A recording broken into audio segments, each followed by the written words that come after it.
So it looks like companions didn't cause any problems for Magic the Gathering whatsoever. Wait, what's that? What? Banned in multiple formats? What?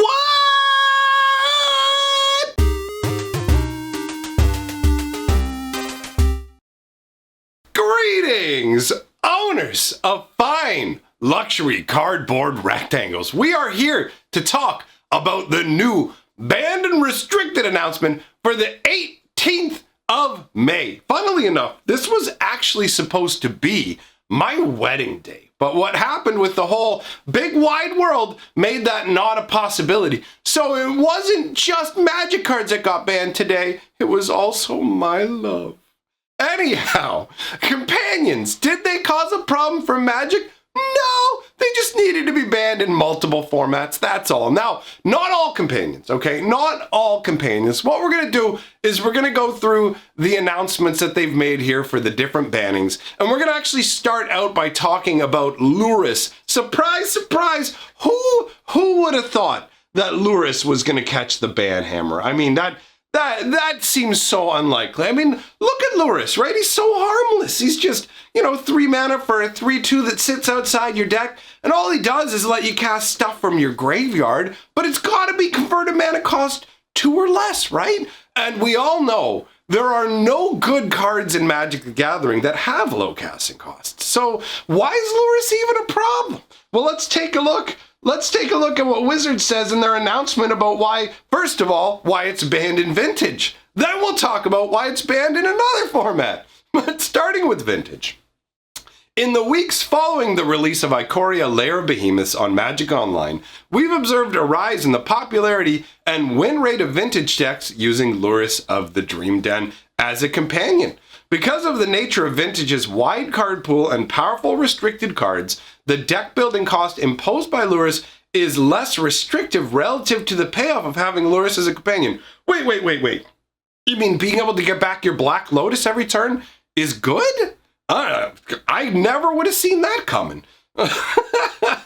So, anyways, as a result, the win rates of several archetypes using Loras have surpassed 55% in Magic Online League play, and collectively decks using Loras are representing too large of a portion of the metagame with no indication of a shift away from this trend. Oh, Wizards, why'd you let Oko stick around for so long in Standard when he represented more of this? It's almost like there are different vectors used for Standard banning because you want to keep selling products. So I wonder if we're going to see any Standard bans in this. I guess we'll just have to wait until we get to that part of the video, huh? It's probably really likely. I'm certainly not being sarcastic right now. So, therefore, Loras of the Dream Den is banned in Vintage. We recognize it's a rare occurrence to ban a card for balance reasons in Vintage rather than restricting it, but this is a unique case where restricting Loras wouldn't affect its usage as a companion, which is the primary motivation for making this change. Woo! It's almost like giving access to a card you're guaranteed to get every game outside the deck that can't be interacted with was a mistake. If only they had done experiments with this concept decades ago and decided that you shouldn't be able to influence what you have in your starting hand. Oh wait, yeah, that's exactly what happened, and they did it anyways. Wow, funny how making the same mistake still turns out to be a mistake, right? Weird. What a weird world we live in. Now, let's move on to Legacy. What's banned there? Loras of the Dream Den. Surprise, surprise. What else is banned? Hope it's not another companion. Oops. Looks like it's another companion. Oh, surprise. Color me surprised. Purple is the color of surprise. Or bruises. Okay, so Zirda the Dawnwaker is also banned in Legacy. You get a double companion banning. Now, what's Zirda the Dawnwaker? Oh, it's 3 mana for a 3/3. Abilities you activate that aren't mana abilities cost 2 less to activate. This effect can't reduce the mana, the mana in that cost to less than 1 mana. And for 1 mana and tap it, target creature can't block this turn.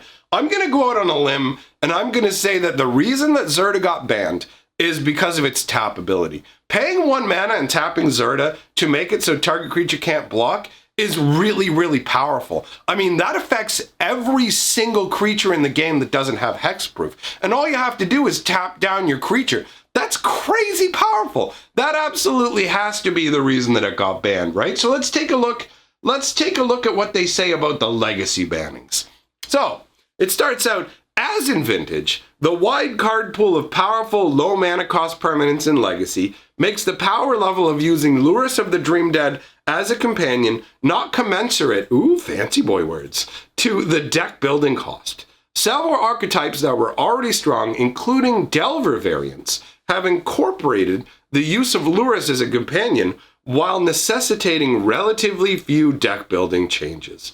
Collectively, Loras decks represent an increasingly large portion of the metagame, with several variants maintaining win rates above 55% in Magic Online League play. Matchup data indicates that metagame forces alone aren't sufficient to keep these decks in check. So we're also choosing to ban Loras of the Dream Den in Legacy. Color me surprised. Let's move on to Zirda.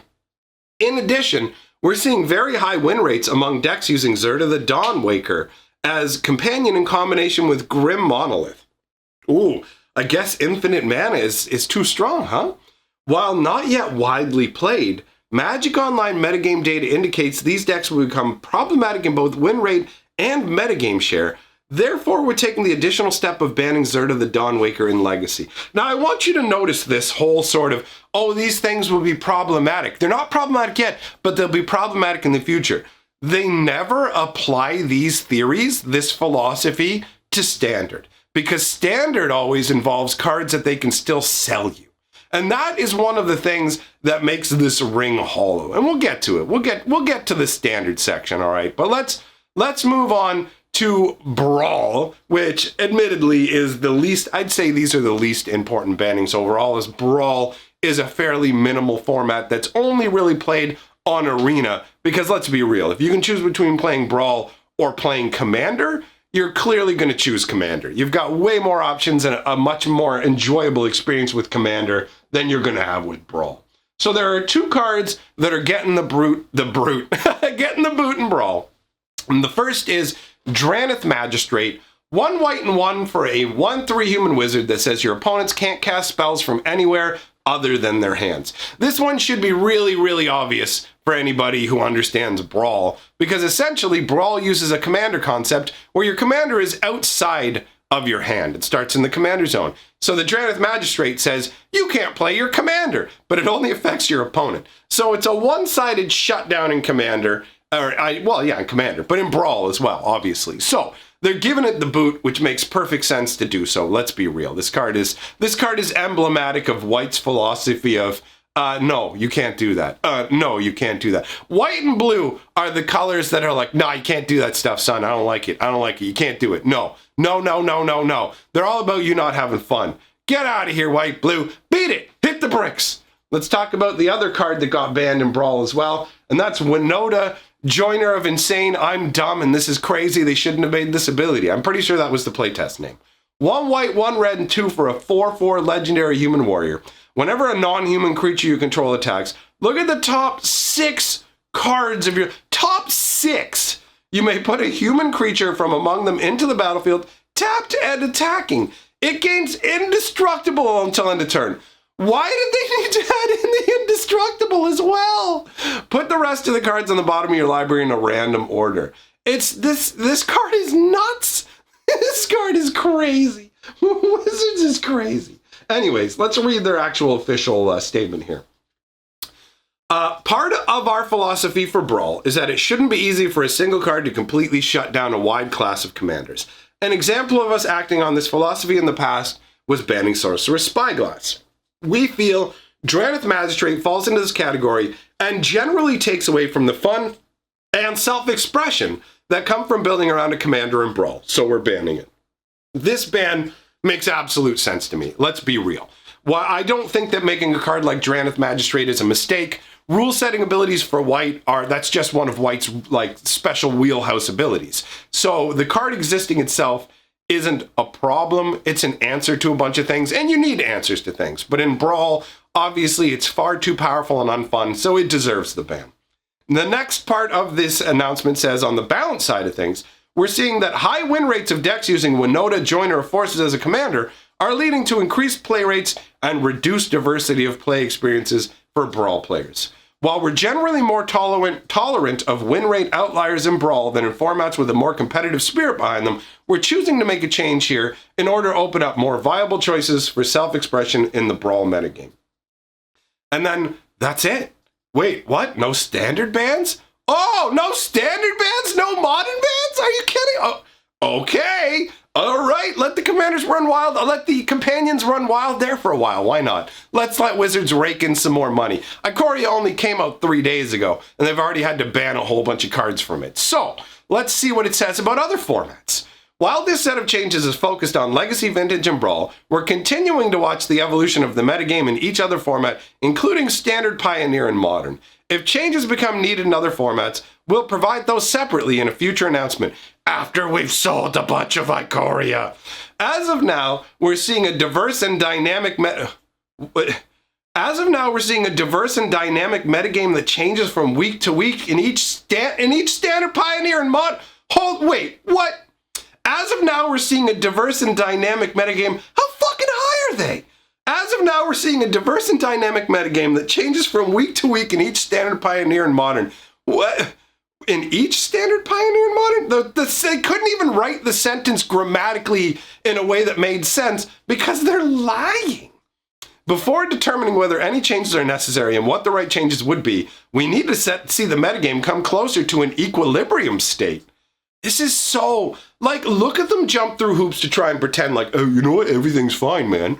There's certainly not crazy nonsense being used with any other formats, bro. It's all good. Buy our cards. Buy our cards. We're going to ban it later. Buy it now. Buy it now. Buy it now. Once we've sold enough, then we'll ban the problems. That's what they're saying. So, oh God. So currently these formats are shifting too quickly for data to indicate what, if any, card or archetype poses a problem. Sure. That's what's going on. I believe that, all right. It's certainly not a marketing decision. All right. It says, we are aware of some players' concerns about the frequency at which they will encounter decks using campaigns across several formats. While we're not currently seeing problematic win rates in Standard, Pioneer, Modern from decks using companions, we're looking at overall metagame share and potential for repetitive gameplay.